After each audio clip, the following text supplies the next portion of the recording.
Here is John. John has a crush on Joni. Yes, just roll with it.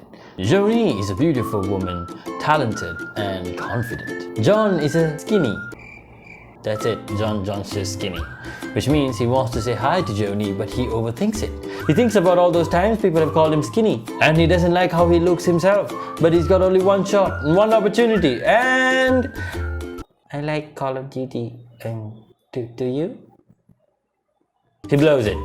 He had one shot and he absolutely blows it. You f***ing failure! And after years of rejection, neglect, he finally decides to do something about it. Okay, so before this video starts, I have to get a couple of things out of the way. The term eat big to get big is basically a clickbaity title just for you to click and watch the video. If you're asking why you're doing that, you scumbag, well, man's got to play the social media game, do you know what I'm saying? So don't hate the player, hate the game, son. The second thing is the stuff that's discussed in this video applies whether you're a male, a female, or anything in between that technicolored rainbow. I don't judge. Alright, how to eat big to get big. This video will be in two parts. Number one, the fundamentals. This part will cover all the fundamental needs in order for you to promote weight gain. Number two, the challenges. Being a skinny guy, you're going to face some challenges when it comes to eating so many food, so I'm going to address those as well. Alright, so the fundamentals. Number one, eat at a calorie surplus. This basically means eat more than what your body needs. This is the only way to gain weight, regardless of if you're a male, female, or in between the thing. So click the link below to find your maintenance calories. Enter some basic details. Once you enter the basic details, you'll get a number. Enter 500 calories to that number, and then boom, you have the calorie target that you have to eat every single day. Number two, protein. Now, the calorie surplus alone will make you gain weight, definitely, but it'll mostly be fat. If you want to gain most of that weight in muscle, you need to eat enough proteins. Now, the general rule of thumb is to eat 1.6 grams of protein per kilogram of body weight. For example, I weigh 90 kilograms, which means I'm going to need a total of 144 grams of protein included in my diet. Keep in mind, if you're a person who is overweight and already have a really high body weight in general, this formula doesn't really apply to you. If you're an overweight person, I don't know why you're watching this because this is for skinny people, but thank you and leave a like because I will be making a video on you guys pretty soon. Okay, moving on. It's a beautiful day outside. Okay, so this is the portion of the video where we need to really talk to each other because I've been like this. Now I look like this. Going from here to here, there's clearly some challenges you're gonna face and it's gonna make the journey hard for you when it comes to gaining weight. First one is that you have a shitty appetite.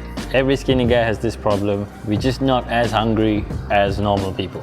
There are a few ways to combat this. First thing is realizing that you're not gonna be able to rely on your hunger to get the calories in order for you to gain weight. You're gonna eat a lot of food, which means you're gonna have to get used to eating when you're not hungry. But you can use these little tips to help you with your shit appetite. Number one is scheduling your meal times. Let's say, for example, you need 3,000 calories for the day. Well, instead of eating those 3,000 calories in 3 giant meals, what you can do is that you can split it up into 6 small meals, 500 calorie small meals, and space those meals every 3 hours.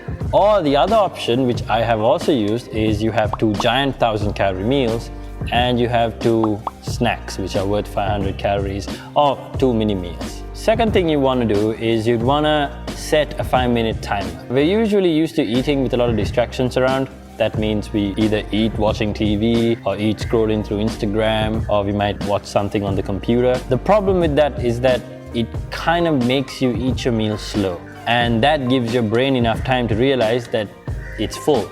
So you won't have the same desire to keep on eating if you eat very slowly. So if you get rid of the distractions by setting a 5-minute timer, you think of nothing else, you put on some music maybe, and for those 5 minutes, you have to concentrate on getting as much food inside you as possible. That way, meal times will start feeling less cumbersome and you won't feel like you're spending all the time in the day eating food. Third tip is to pair your meals with water. The toughest part about eating is going to be chewing. You might have heard some celebrities complain about this, and it's kind of true. I was eating so much chicken breast.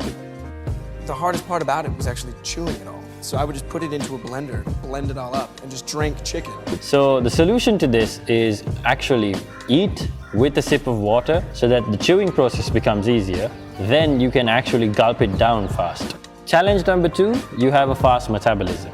You're better off adding foods in your diet that are more calorie dense. For example, take a look at this. This is what 100 calories worth of rice looks like. But in comparison, this is what 100 calories worth of oil looks like. Obviously, eating this is going to take way less time and it's going to take less space in your stomach compared to eating all of this. So you might want to research and get some of those foods in your diet. Some really calorically dense foods are peanuts, oils, avocados, bran crackers. In fact, here's a little meal idea. Get 3 bran crackers, get a tablespoon of peanut butter, get a tablespoon of oil, mix the peanut butter and oil together and then apply it on the 3 bran crackers. Add some jam if you want and just eat it with water. It goes down super fast, it'll take you 5 minutes to eat and it's 350 calories. That's a really quick way to get a lot of calories in. Number 2 is liquid calories. It's a hell of a lot easier to drink calories than it is to eat. So get into the habit of making big shakes. One shake example I would make is 3 to 4 eggs, 1 banana, milk, 1 tablespoon of peanut butter, 1 tablespoon of coconut oil, 2 yogurts and a spoon of ice cream. Blend it together and it'll give me a 700 calorie shake to drink with my meals. And also as an added bonus, it kind of tastes really good. Now of course if you can afford it, you can also add protein powder into it. And if you're not comfortable eating raw eggs, you can add extra protein powder or just add pasteurized eggs. Make it your own, make sure you drink a lot of liquid calories. Number 3 is fast food and desserts.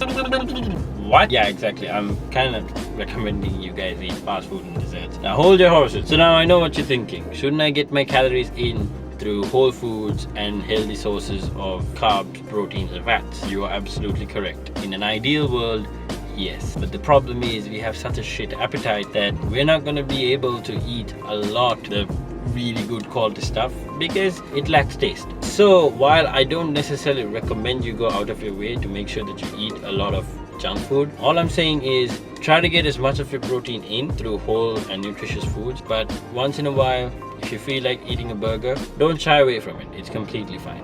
Being skinny is not all bad. It has some privileges, so go ahead, enjoy.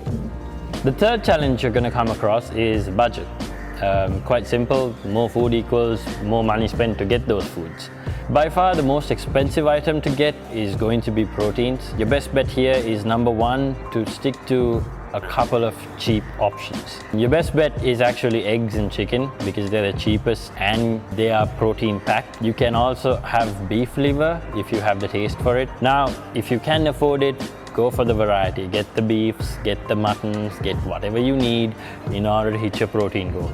But I'm talking to people who don't have that luxury. Beggars can't be choosers. Second tip is actually to get high quality carbs and fat sources that are also high in protein. So in addition to your protein sources, your primary protein sources like chicken, eggs, beef, whatever, you're gonna wanna pair it with like say something like peanuts or oats, which are high in protein themselves, but they're not protein sources, they're carbs and fat sources. Some carbs and fat sources that are high in proteins includes peanuts, oats, pumpkin seeds, soya, chickpeas, and even bran crackers. I should probably be sponsored by Maliban at this point. But yeah, the bran crackers are quite good. Yeah, so that's the end of the video. I hope this helps with your nutritional needs when it comes to gaining weight. Please like and subscribe. So now John has started making changes and he's gaining weight and confidence. But he still wants to know how he can convert this weight gaining process to muscle. So he decided to watch this video. Also check the description to get your own workout program and diet plan.